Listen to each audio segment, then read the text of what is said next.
shocked and everything, you know what I'm saying? Welcome to the Undercurrent, your source for grassroots news. I'm Lauren Windsor, and this is the second half of a two-part special on the NDAA.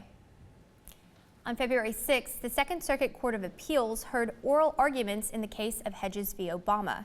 Later that afternoon, several of the plaintiffs, including Chris Hedges, Daniel Ellsberg, Tangerine Bolin, and others, held two panel discussions at the Culture Project in New York City. Legendary filmmaker Michael Moore joined them in the second panel. Here are some of the highlights. Before we do that, I wanted to re-ask my question from the last panel about this drones memo. What's the end game with this, with the lawsuit here? If you win the lawsuit and the administration retains the power to assassinate American citizens, how is that a Pyrrhic victory? The memo is fascinating to read. Looks like it's written. Well, they won't release the memos yet. Yes, well, the white paper. The pre-memo white paper. Right, the pre-memo white paper. Because it's so amateurish. It looks like it's written by a first-year law student. Whatever you think of John Yoo, and I hope he burns in hell. He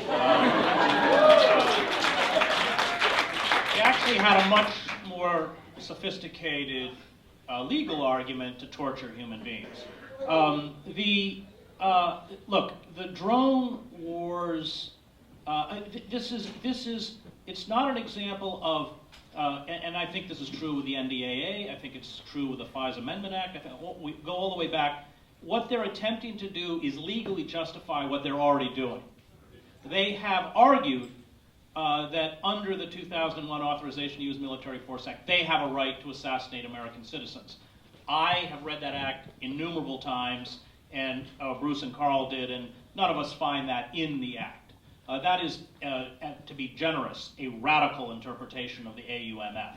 And so what they're seeking to do is legally justify, in the same way that you was attempting to legally justify torture, they're essentially looking for kind of legal cover. And so I think it's all connected. It's all a part of this very rapid descent into a frightening form of corporate totalitarianism. And that is just writ large across the landscape. And as we go down, and they know we're going down, these forces are cannibalistic. 40% of the summer Arctic sea ice melts, and here we are literally watching the death throes of the planet, and these corporations like Shell look at it as a business opportunity. They know only one word, and that's more.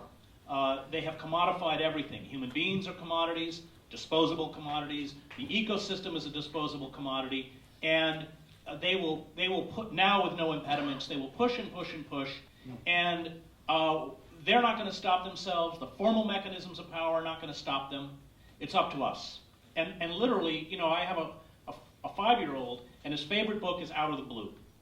He'll sit on the floor and look at narwhals and porpoises, and every time I see him do it, it rips my heart out.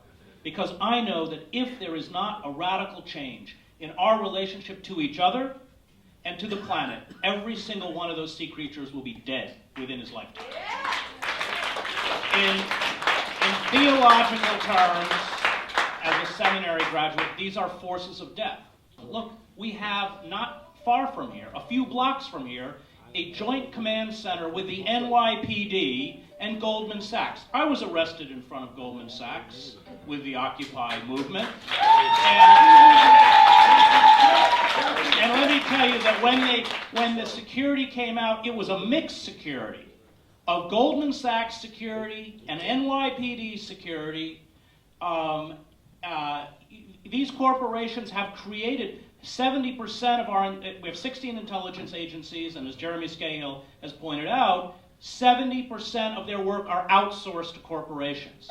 We have handed the capacity for the security and surveillance state to private corporations. We have created mercenary armies. And if you look at the collapse of empires throughout history, as Thucydides said, Athens became a tyrant abroad and then became a tyrant at home. Empires hollow out themselves out from the inside. They, by the way, destroy their cities first, which is what we are doing, or largely have done. I talk about this all night in terms of what my own personal experience has been, what I have learned since in terms of within the Bush administration and what they did or were doing, or how they tried to deal with Fahrenheit 9/11, all the way from official government things to just the sort of propaganda that they put out on me in order to, I think, stir the pot of the unhinged. So I was very happy to hear about this lawsuit that these guys initiated. And Chris, of course, I've been a huge fan of his for a long time. He's our 21st century Noam Chomsky. Not that Noam isn't still in the 21st century. And of course, an honor to sit here with Daniel Ellsberg, who I was thinking about the other day, Daniel.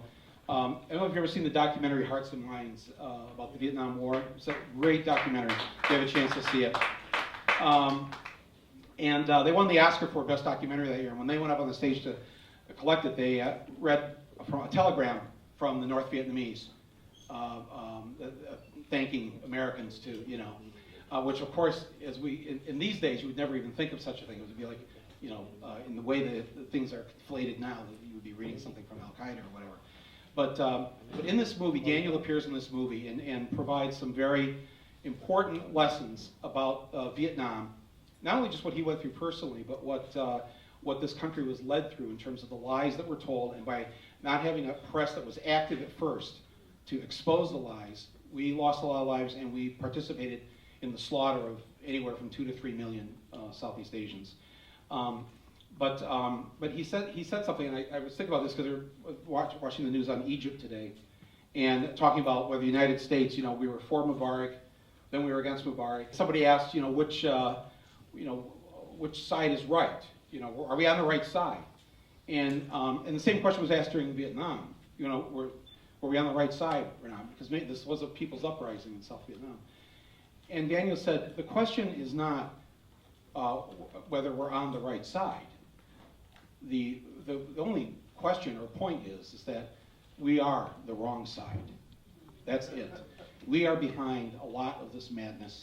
Our corporations are benefiting from it greatly, and people who live in the Flint, Michigans of this world are suffering considerably. So I'm proud to be part of this and be supportive of it. And I've been very supportive of Bradley Manning from the beginning, helping to fund the fight. And I put up some of Julian Assange's bail money. I had the opportunity to interview Moore briefly, and by briefly I mean for one question, after their talk.